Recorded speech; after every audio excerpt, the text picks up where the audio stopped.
morning, my name is Pierre. In a college board stimulus, Dark Side of Resilience, resilience is defined as the psychological capacity to adapt to stressful circumstances and to bounce back from adverse events. Resilience is a factor that these two athletes had to face in their careers their whole lives. They both had to show resilience when they suffered gruesome injuries because they played on athletic, artificial turf fields. Cooper Kupp of the LA Rams NFL football team said, "I believe that we and all teams should be playing on grass. This is an age-old issue, and I believe the time to address the problem is now." Nick Bosa of another NFL football team, the San Francisco 49ers, said, "I really think turf field is a problem in NFL. And the turf I played on in New York was brand new. It was super soft, and apparently they rode a cement roller over it twice after the game because we had 2 ACLs and a bunch of other injuries on it." Both these players had suffered possible career-ending injuries, even though they were playing on some of the best maintained turf fields in the world. These two examples are just a small sample of the overall problem for athletes all across the world.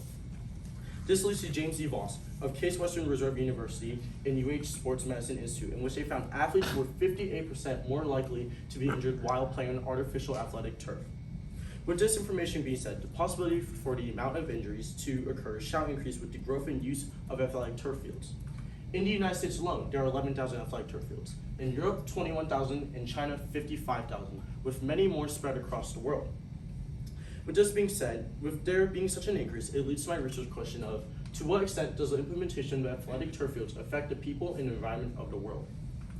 The simple use and installation of athletic turf fields around the world has a vast amount of negative impacts on people and the environment. Firstly are its impacts on people.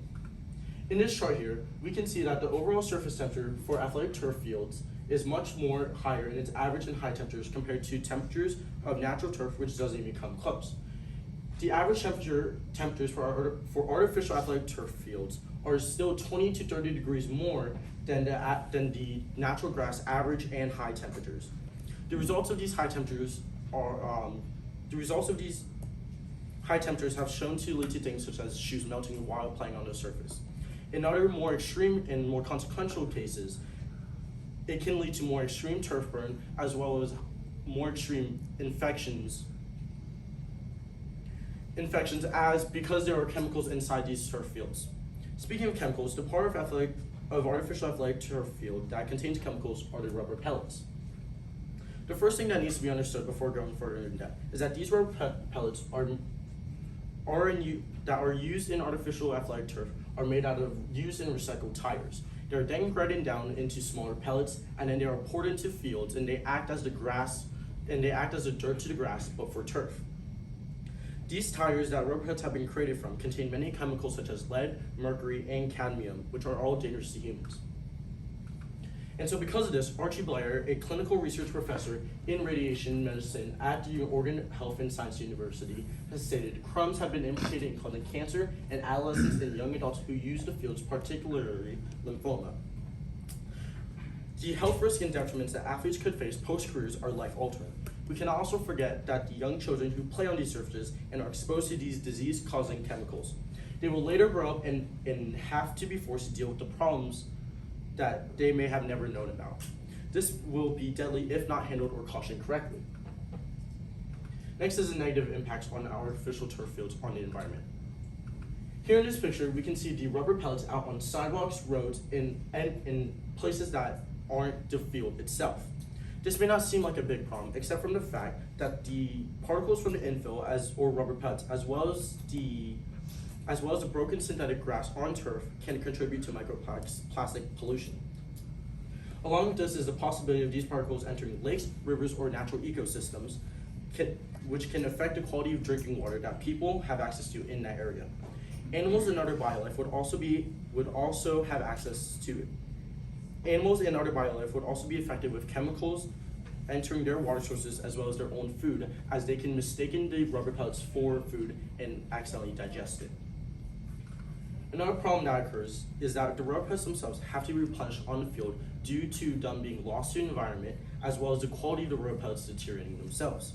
Due to this, it is estimated that 4,800 pounds of rubber pellets are needed to fill up a single field. The question that arises is, where should these old pellets that are being replaced be placed once they are moved out the way? Some people may say the simple answer is just scrum away.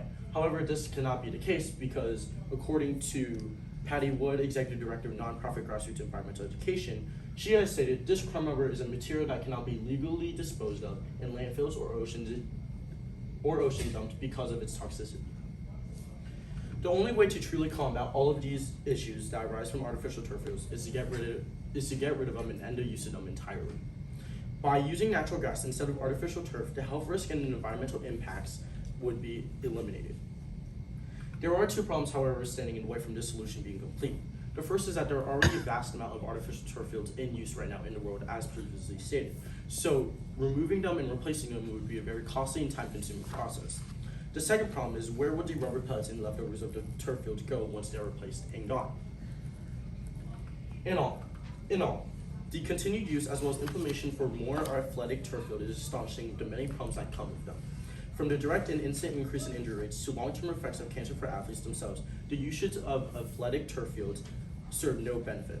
Along with this comes a clear repercussions to the environment in which turf fields are installed at. The releasing of chemicals and toxins into local ecosystems can lead to some very negative ramifications for the environment. This is my first works cited. This is my second page. Thank you.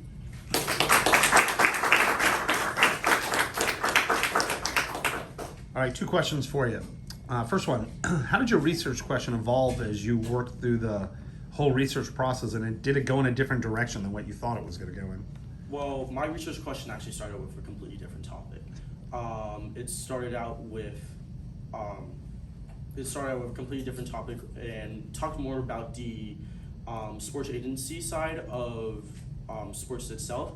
And then I later found out about the injuries that these athletes would face and how their contracts would affect them. And then I researched about why these injuries had come about, and that's what led me to the athletic turf fields. Okay.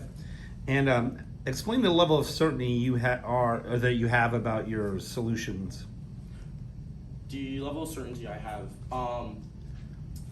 I know that the solutions of completely eliminating and getting rid of the use of athletic turf fields would be a guarantee because of the benefits that the natural grass alternative has.